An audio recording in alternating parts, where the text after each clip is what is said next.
అకస్మాత్తుగా వైసీపీ నాయకులు ఒకరి తర్వాత ఒకళ్ళు హాస్పిటల్కి వెళ్తున్నారు. ఈ 2 రోజుల్లో చూస్తే కనుక ఒకరోజు కొడాలి నాని హాస్పిటల్, తర్వాత రోజు పెద్దిరెడ్డి హాస్పిటల్. ఏంటంటారు, ఏం జరుగుతుంది అసలుకి? అందరికీ నమస్కారం అండి. ఇది వైసీపీ నాయకులు అందరూ మామూలు చట్టానికి భయపడి ఇట్లా డ్రామాలు ఆడుతున్నారండి.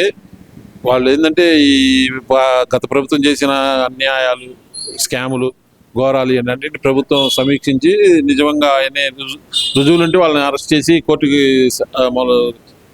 కోర్టు అప్పచెప్తున్నారండి. ఈ ఉదాహరణకి పోసాని కానీ, ఈ గన్నవరం వంశీ కానీ వీళ్ళందరూ మనం చూస్తూనే ఉన్నాం. ఇట్లన్నిటికి భయపడి అప్పుడు చేసిన పాపాలు గుర్తొచ్చి వీళ్ళు మానసికంగా భయపడి ఇట్లా అందరూ హాస్పిటల్ పాలవుతున్నారండి. పొంగనూరు పుడింగి పెద్దారెడ్డి కానీ, గుడివాడ గుండా కడాలి నాని కానీ వీళ్ళందరూ లోకేష్ గారికి భయపడి ఇట్లా డ్రామాలు ఆడుతున్నారండి. వాళ్ళు చేసిన పాపాలు, ఘోరాలు అన్నీ ఇన్ని కావండి, అసామాన్యమైనవి కాదు. వాళ్ళు అనుభవించాలండి. ఇంకా వాళ్ళు చాలా ఉంది, వాళ్ళు చూడాల్సింది. ఇవన్నీ ఏంటంటే కోర్టుల దృష్టిని, నాయకుల దృష్టిని మళ్లించడానికి ఆడుతున్న డ్రామాలు అండి. వాళ్ళు ఏంటంటే పానీలు కోర్టులో మామూలుగా అతను హాస్పిటల్లో ఉన్నాడని సానుభూతి వదిలేస్తారని అని వీళ్ళు ఆడుతున్న డ్రామా అండి. కడాలి నాని కానీ హాస్పిటల్లో ఉన్నా కానీ లాక్కొచ్చి వాడిని కోర్టు ముందు హాజరుపరచాలండి. వాడు మాట్లాడిన భాష మామూలు భాష కాదండి. కార్యకర్తల రక్తం మరుగుతుందండి వాడి పేరు చెప్తేనే.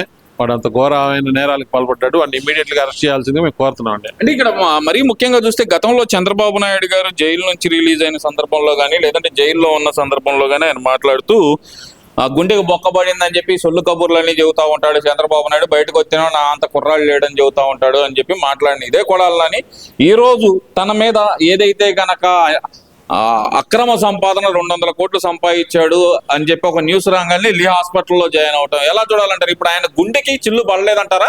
చిల్లు పడకుండానే 2 స్టంట్లు వేశారు అనుకోవచ్చు అంటారా? ఏమైతే గత ప్రభుత్వం వైసీపీ జగన్ హయాంలో జరిగిన 200 కోట్ల స్కామ్లో అతను పేరు బాగా నిర్ధారణ అయిందండి గవర్నమెంట్ విచారణలో. ఆ కేసుల నుంచి బయటపడటానికి ఈ కడాలి నాని గారు ఆడుతున్న పెద్ద డ్రామానండి. వాడు ఫుల్ మామూలు యాక్టివ్గా ఉన్నాడు. ప్రభుత్వం దృష్టి మళ్లించడానికి వాడు ఆడుతున్న డ్రామా అండి ఇది.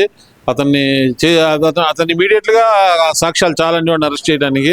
ఇమీడియట్గా అరెస్ట్ చేసి అతన్ని జైల్లో వేసి తీవ్రంగా శిక్షించవలసిందిగా మేము కోరుతున్నాం. అసలు అతను సమాజంలో బతకడానికి కూడా అర్హుడు కాదండి కడాలి నాని గారు. అతను నీచుడు. వాడిని ఇమీడియట్గా అరెస్ట్ చేయాల్సిందిగా మేము కోరుతున్నాం అండి. ఇక్కడ ఇంకో విషయం కూడా చూసుకుంటే కనుక మరి గతంలో రెడ్ బుక్ గురించి చాలా చండాలంగా మడిచి అక్కడ పెట్టుకోండి అంటూ మాట్లాడిన ఇదే కొడాలి నాని కానీ, విడదల రజనీ కానీ, రోజా కానీ మరి ఇదే రోజు అదే రెడ్ బుక్ గురించి మాట్లాడుతూ రెడ్ బుక్ రాజ్యాంగం నడుస్తుంది, మమ్మల్ని అన్యాయంగా అరెస్ట్ చేస్తున్నారు, అన్యాయంగా కేసులు పెడుతున్నారు అంటూ ఎందుకని పదే రెడ్ బుక్ తలుచుకొని మరి భయపడే పరిస్థితి వచ్చిందంటారు వాళ్ళకి? ఈ విడుదల రజనీ కానీ, జబర్దస్త్ రోజా కానీ, గుడివాడ గుండా నాని కానీ వీళ్ళందరూ మామూలుగా విపరీతంగా అక్రమార్జనకు పాల్పడ్డారండి. అసలు ప్రజలు వాళ్ళ హయాంలో గజగజ వణిపోయారండి. అసలు మన భవిష్యత్తు ఏందా, మన పిల్లల భవిష్యత్తు ఏందా వీళ్ళు ఉంటాయని చెప్పి అందుకనే అండి వాళ్ళ ఎలక్షన్లో 11 కూర్చోబెట్టారండి. అదంతా ప్రజలందరూ అనుభవించారండి. వాళ్ళ హయాంలో చేసిన ఘోరాలు, నేరాలు ప్రజల మీద చాలా ప్రభావం చూపించినాయి. అందుకనే వీళ్ళు ఏంటంటే అవన్నీ తలుచుకొని విడుదల రజనీ కానీ, రోజా కానీ, కడాలి నాని కానీ వీళ్ళందరూ మానసికంగా ఇబ్బంది పడి ఇట్లా హాస్పిటలైజ్ అవుతున్నారండి. వాళ్ళు ఏం చేసినా కానీ వాళ్ళు చేసిన తీవ్రమైన నేరాల నుంచి బయటపడలేరండి. వాళ్ళు ఎప్పటికైనా సరే శ్రీకృష్ణ జన్మస్థానానికి వెళ్లాల్సిందేనండి. ఇక్కడ ఇంకో విషయం కూడా చూసుకుంటే కనుక మరి నిన్న అంబటి రాంబాబు మాట్లాడుతూ ఒక తీవ్రమైన వ్యాఖ్య అయితే చేశాడు. పోలవరం అంటే కనుక చంద్రబాబు నాయుడు కమిషన్లకి ఏటీఎం లాగా మారిపోయింది. ఏదైతే కనుక ఇప్పుడు వచ్చిన 2,500 కోట్లు కూడా 12,500 కోట్లు కూడా జగన్మోహన్ రెడ్డి మొహం చూసే కేంద్రం ఇచ్చింది. వాటిల్లో కూడా కమిషన్లో 2,500 కోట్లు కొట్టేయడానికి సిద్ధపడ్డాడు చంద్రబాబు నాయుడు అంటూ ఒక తీవ్రమైన వ్యాఖ్య అయితే చేశాడు. ఎలా చూడాలంటారు దీని గురించి?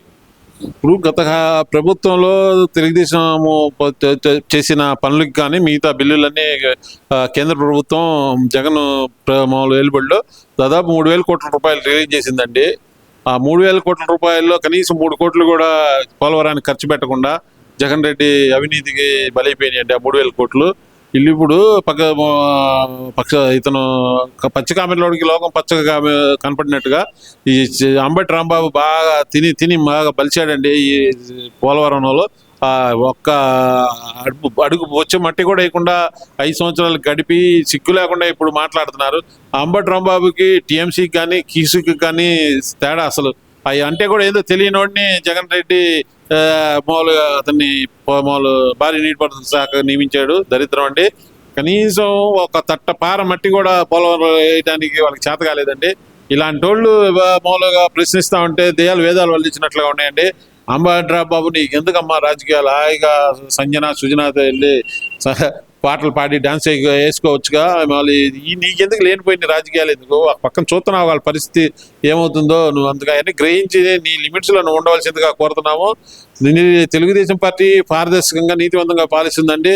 మీకు చేతగాక ఏదో ఫాల్స్ కేసెస్ పెట్టి బాబు గారిని లోపలేశారు, కానీ ఒక్క సాక్ష్యమైనా చూపించడానికి మీకు చేత కాలేదు. ఇప్పుడు మేమంతా ప్రజలకు చూపించి వాళ్ళు చేసిన అవినీతి అన్యాయాలు అన్ని ఘోరాలు అన్నీ తెలిసి అరెస్ట్ చేస్తున్నారండి. ఇవన్నీ దృష్టిలో పెట్టుకోవాలి. త్వరలోనే అన్నయ్య జాతకం కూడా జైలు జీవితం గడపడానికి సిద్ధం కాబోతున్నాడు. అది మీరు తెలుసుకోవాల్సిందిగా మేము కోరుతున్నామండి. అంటే ఏ కేసులో అనుకోవచ్చు అంటారు? అకస్మాత్తుగా జగన్మోహన్ రెడ్డిని జైల్లో పెట్టేంత పరిస్థితి చంద్రబాబు నాయుడు గారు తెచ్చుకుంటారా? అసలు చేయగలరా ఆ సాహసం? అసలుకి సాహసం ఏముందండి. మద్యం కుంభకోణం దేశంలోనే అత్యంత ఘోరమైన పెద్ద స్కామ్ అండి. 1000 కోట్ల రూపాయలతో కూడుకున్న మద్యం స్కాము. ఆఫ్టర్ 200 కోట్లు స్కామ్కే కేజ్రీవాల్ వీళ్ళందరినీ కవిత అని మనీష్ సిసోడియా అని వీళ్ళందరినీ లోపలేసి ఎలా చేశారు చూసాము. ఇది అంతకు మించిన స్కామ్ అండి. 1000 కోట్లు సుమారు 1000 కోట్ల రూపాయల స్కామ్ జరిగిందండి. ఎన్నో వందల మంది ప్రాణాలు బలి తీసుకున్నారు ఈ దుర్మార్గులు. ఇలా డబ్బు ఆశ వల్ల ఎంతోమంది కిడ్నీలు లివర్లు ఫెయిల్ అయిపోయి చనిపోయారండి గత 5 సంవత్సరాలుగా. ఈ స్కాము త్వరలోనే కేంద్ర ప్రభుత్వం సిట్ని ఈడీని వాళ్ళందరినీ రంగప్రవేశం చేసి జగన్ రెడ్డిని కూడా అతి త్వరలోనే అరెస్ట్ చేసే అవకాశాలు కనపడుతున్నాయండి. ఇప్పటికే 11 ఈడీ కేసులు ఉన్నాయి, 13 సిబిఐ కేసులు ఉన్నాయి. ఇది పథకం లేదంటే కనుక ఇంకో కేసు అదనం అయింది. అంత మాత్రం అరెస్ట్ చేయగలరంటారు ఆయన్ని? ఇప్పుడు అదేనండి ఆంధ్రప్రజానికి కొంత ఆలోచిస్తున్నారు. వివేకా కేసు ఏమైంది, ఈడీ కేసులు ఏమైనాయి, సిబిఐ కేసులు ఏమైనాయి అని ఇప్పటికీ ప్రజలు తీవ్రంగా చర్చిస్తున్నారు. ఈ స్కామ్లో మాత్రం పక్కాగా సాక్ష్యాలతో ప్రభుత్వం పకడ్బందీగా ముందుకెళ్తుందండి. మద్యం స్కామ్లో ప్రజలు కూడా అతన్ని ఎప్పుడు లోపలేస్తారని 1000 కళ్ళతో ఎదురు చూస్తున్నారండి. సాధ్యమయ్యే పని అంటారా? ఎందుకంటే దాదాపు 10 సంవత్సరాల నుంచి కోర్టుకి హాజరు కాని వ్యక్తిని ఈసారి జైల్లో వేయటం సాధ్యమయ్యే అవకాశం ఉందంటారా? కనపడుతున్నాయండి. అతను చేసిన స్కామ్స్ అన్నిటికి చాలా సాక్ష్యాలు లభించినాయి. ఈ మద్యం కుంభకోణంలో దానికి సంబంధించిన మిథున్ రెడ్డి కానీ జగన్ రెడ్డి కానీ వీళ్ళందరూ అతి త్వరలోనే లోపలికి వెళ్తారండి.